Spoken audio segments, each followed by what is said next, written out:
చూస్తున్నారు కదా, మొహమ్మద్ యూనస్ ప్రపంచ మేధావి, నోబెల్ బహుమతి గ్రహీత, బంగ్లాదేశ్కి ఇంటరమ్ చీఫ్ అడ్వైజర్, మనం తాత్కాలిక ప్రధాని అనుకుందాం. వీరేం చేస్తున్నారు?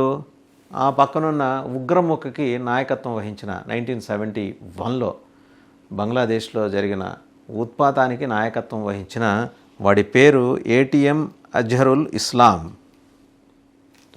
కరుడుగట్టిన ఉగ్రవాది. అంటే ఒక 1,00,000 మంది మసూద్ అజహర్లు, ఒక 2 లక్షల మంది హఫీజ్ సయ్యద్ని ఒక మిక్సీలో వేసి బయటికి తీస్తే ఈడు అంత భయంకరుడు అనమాట ఏటీఎం అజహరుల్ ఇస్లాం. వీడు అర్జెంటుగా రిలీజ్ అయిపోయాడు. ఎప్పుడు రిలీజ్ అయిపోయాడంటే 2 రోజుల క్రితం. వీడి మీద ఉన్న నేరాలు ఏంటంటే 1256 మంది అమాయక పౌరుల్ని చాలా బ్రూటల్గా మర్డర్ చేశాడు. 13 మంది మహిళలపైన అత్యాచారం చేశాడు. ఎక్కడ? నార్దర్న్ బంగ్లాదేశ్ రంగపూర్ డివిజన్లో. ఎప్పుడు? 1971. మీకు గుర్తుండే ఉంటుంది, జరూర్ బీల్ మాసకేర్, ఊచకోత. ఆ సమయంలో వీడొక్కడే 1256 మందిని హతమార్చాడు బ్రూటల్గా. 13 మంది మహిళల మీద రాక్షసంగా పాశవికంగా అత్యాచారాలు చేశాడు. ఎక్కడంటే 1971 జరిగింది. 1971లో రంగపూర్ డివిజన్లోని జరువార్ బీల్ అనే ఏరియాలో జరిగిన ఊచకోత అనమాట. వీడి ఆధ్వర్యంలో వీడి నాయకత్వం ఇచ్చాడు. వీడిని హఠాత్తుగా రిలీజ్ చేశాడు మొహమ్మద్ యూనస్. వారు ఆదేశించేసరికి బంగ్లాదేశ్ సుప్రీంకోర్టు వారి మీద గౌరవనీయులు, పెద్దలు, ఉగ్రవాదులు వారి మీద కేసులు ఎత్తేసి వాళ్ళని రిలీజ్ చేశారనమాట. సుప్రీంకోర్టు వీటిని ఎక్విట్ చేసింది. క్రైమ్స్ అగైన్స్ట్ హ్యుమానిటీ 1971 లిబరేషన్ వార్లో వాడి మీద ఉన్నది క్రైమ్స్ అగైన్స్ట్ హ్యుమానిటీ, మానవత్వం మీద జరిగిన బీభత్సమైన పాశవిక దాడికి ఒక ప్యాంటు షర్టు వేసి ఆ రూపం ఇచ్చి ఒక కళ్ళజోడు పెడితే వాడే అజహరుల్ ఇస్లాం. సరే, వీడిని జమాతే ఇస్లాం లీడర్ అనమాట వీడు. ఎప్పుడు వీడిని బుధవారం రిలీజ్ చేశారు. He was sentenced to death by the international crimes tribunal, ICT, అంతర్జాతీయ క్రైమ్స్ ట్రిబ్యునల్ 2014లో వీడికి ఉరిశిక్ష, మరణశిక్ష విధించింది. After completing release process at the Dhaka central jail in కెరానీగంజ్లో ఢాకా సెంట్రల్ జైలు ఉంది. అక్కడ రిలీజ్ ప్రాసెస్ అయిపోయిన తర్వాత Islam was brought to the Bangladesh medical university for checkup. అంతటి దరిద్రానికి ఒక మెడికల్ యూనివర్సిటీ కూడా ఉంది అక్కడ బంగ్లాదేశ్లో. దాంట్లో వాడిని మెడికల్ చెకప్ కోసం వాడిని తీసుకొచ్చారట. వాడిని బుధవారం ఉదయం 9:30కి రిలీజ్ చేస్తే ఎవడీడు? వీడి వయసు అంతా. ఏటీఎం అజహరుల్ ఇస్లాం 73 ఏళ్ళు. ఎక్కడ పుట్టాడంటే లోహానీపారా విలేజ్ ఇన్ బదార్గంజ్, రంగాపూర్ డిస్ట్రిక్ట్. బంగ్లాదేశ్లో ప్రస్తుతం ఉన్న రంగాపూర్ జిల్లాలోని బదార్గంజ్లో ఉన్న లోహానీపారా విలేజ్. మనం ఎవరికైనా స్వాతంత్ర సమరయోధులు, ఒక సర్దార్ భగత్ సింగ్, ఒక నేతాజీ సుభాష్ చంద్రబోస్, ఒక అల్లూరి సీతారామరాజు ఎప్పుడు పుట్టారో, ఎక్కడ పుట్టారో, వాళ్ళ తల్లిదండ్రులు ఎవరు. ఒకప్పుడు ఇది చాలా గౌరవంగా చదువుకునేవాళ్ళం. ఇప్పుడు ఈ చండాలం గురించి తెలుసుకోవాల్సిన పరిస్థితి ఏర్పడింది. He was commander of the Al Badr militia during 1971 Bangladesh liberation war. Al Badr militia అనే దానికి ఈ కమాండర్ అప్పట్లో.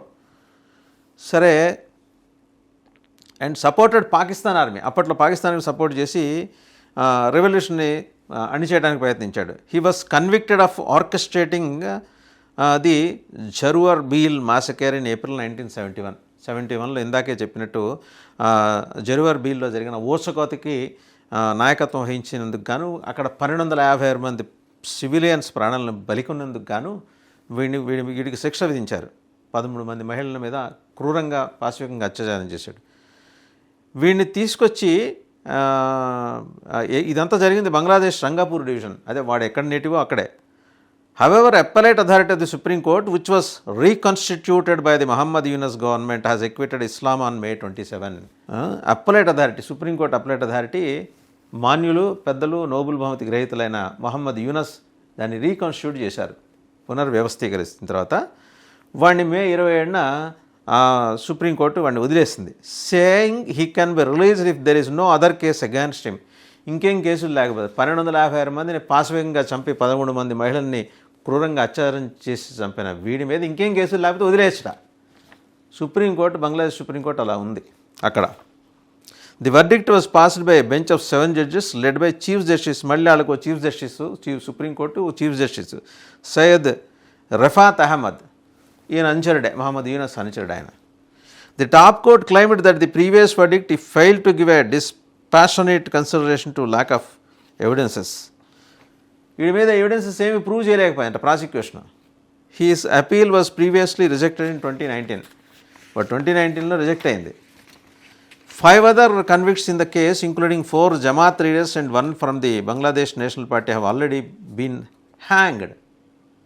వీడికి మాత్రం ఫెసిలిటీ 1256 మందిని చంపినందుకు మాత్రం వీడికి విడుదల. ఇందులో ఇదే కేసులో 4 జమాత్ లీడర్స్ని హ్యాంగ్ చేశారు, ఉరి తీశారు. అందులో ఒకడు బంగ్లాదేశ్ నేషనల్ పార్టీ చెందినవాడు. In other case Dhaka court on May 27 acquitted journalist Shafiq Rahman for conspiring to kidnap and murder ousted Prime Minister Sheikh Hasina's son Sajib Wazed Zai. జరిగింది ఏంటంటే ఇంకో కేసు May 27 ఎవరిని ఢాకా కోర్టు ఒక జర్నలిస్ట్ షఫీక్ రెహమాన్ అనే వాడి మీద కేసులు ఎత్తేసింది, వాడిని విడుదల చేయొచ్చని చెప్పింది. ఏంటి వాడి మీద కేసు అంటే, మాజీ ప్రధానమంత్రి షేక్ హసీనా కుమారుడు సజీబ్ వజేద్ జాయ్ని కిడ్నాప్ చేసి చంపడానికి ప్లాన్ చేశాడనే అభియోగం మీద. He was previously given 7 years imprisonment in 2023. అంటే షేక్ హసీనా దిగిపోకముందు 2023లో వాడికి 7 ఏళ్ల జైలు శిక్ష విధించారు. సో చూశారు కదా, వీడు 1971 వార్ క్రిమినల్ అండి. వాడి సొంత దేశానికి వ్యతిరేకంగా పాకిస్తాన్కి అనుకూలంగా పనిచేశాడు. మరి వాడిని ఎవరండి రిలీజ్ చేయించేది? పాకిస్తాన్ రిలీజ్ చేయించింది. ఎవరి చేతి చెప్పించండి అని? ఈ హోప్లెస్ ఫెలో చేత చెప్పించి రిలీజ్ చేయించింది అనమాట. ఎందుకు రిలీజ్ చేయించింది? పైన డ్రాగన్ కూర్చొని చెప్పింది. డ్రాగన్ ఎందుకు చేసింది? సిలిగురి అవతల బంగ్లాదేశ్ పార్ట్లో ఉన్న ఎయిర్ బేస్ ఎలాగో వాళ్ళు కట్టాలనుకుంటున్నారు. ఒకటి ఎయిర్ బేస్లో పెద్ద ఎయిర్పోర్టు, కింద ఉగ్రవాదుల కోసం ఒక యూనివర్సిటీ, అత్యాధునిక సౌకర్యాలతోటి, అత్యాధునిక వెపనరీతోటి, మొత్తం కొట్టుకొచ్చిన వెపనరీతోటి, చైనా ఇచ్చిన ఆటబొమ్మలతోటి ఒక ఉగ్రవాద యూనివర్సిటీ పెట్టాలనుకుంటున్నారు. ఆ ఉగ్రవాద యూనివర్సిటీకి వీడిని వైస్ ఛాన్సలర్ చేయబోతున్నారు. వీడి పేరు ATM అజరుల్ ఇస్లాం. ఎందుకంటే దొంగ చేతికి తాళాలు ఇస్తే అద్భుతంగా పనిచేస్తుంది కదా, అద్భుతంగా ఓపెన్ చేయగలరు కదా. ఎంత 1257 మంది, 1256 మంది సివిలియన్స్ ప్రాణాలు తీశాడు వాడు. నరరూప రాక్షసుడు ఎట్లా ఉంటాడంటే ఇట్లా ఉంటాడు. వాడికి 73 ఏళ్ళు వచ్చిన తర్వాత కూడా వాడిని విడుదల చేయించిన దాని వెనకాల ఈయనున్నాడు, ఈయన వెనకాల బంకర్ మునీర్ ఉన్నాడు, వీళ్ళిద్దరు వెనకాల డ్రాగన్ జీ జిన్పింగ్ ఉన్నాడు. వీళ్ళ మోటివ్ ఏంటి?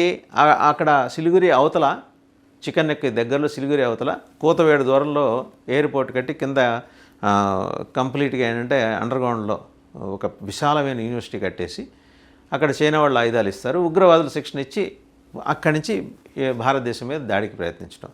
వీడు మసూద్ అజహర్, హఫీజ్ సయీద్, ఇప్పుడు వీళ్ళందరూ దానికి మాస్టర్ మైండ్స్ అనమాట, ఆ యూనివర్సిటీ వ్యవస్థాపన కోసం. ఇక్కడ POKలో కొట్టేశాం కదా, 9 కొట్టేశాం కదా. సో అందువల్ల వాళ్ళకి దిక్కు మొక్కు లేక ఇక్కడికి వచ్చారు. మనం పాకిస్తాన్ మనం కలిసి పనిచేయాలి, అవసరమైతే ఖలిస్తాన్లను కూడా కలుపుకుపోవాలి. ఇది ఇతనికి జీ జిన్పింగ్ ఇచ్చిన సందేశం. అందుకోసం వాడిని రిలీజ్ చేశారు. నరరూప రాక్షసుడు ఎట్లా ఉంటారో తెలియదు అనుకునే వాళ్ళకి ఈయన చూడొచ్చు. ఇదివరకు ఇడీ అమీన్ అని ఒక ఆయన ఉండేవాడు, ఉగాండా అధ్యక్షుడిగా. ఆయన మనుషులను చంపుకు తినేవాడని ప్రతీతి. సో ఆయన చూసిన వాళ్ళు, ఆయన గురించి ఎన్నోళ్ళే కానీ చూసిన వాళ్ళు లేరు. ఇడీ అమీన్కి లేటెస్ట్ వర్షన్గా ఈయన చూడొచ్చు అనమాట.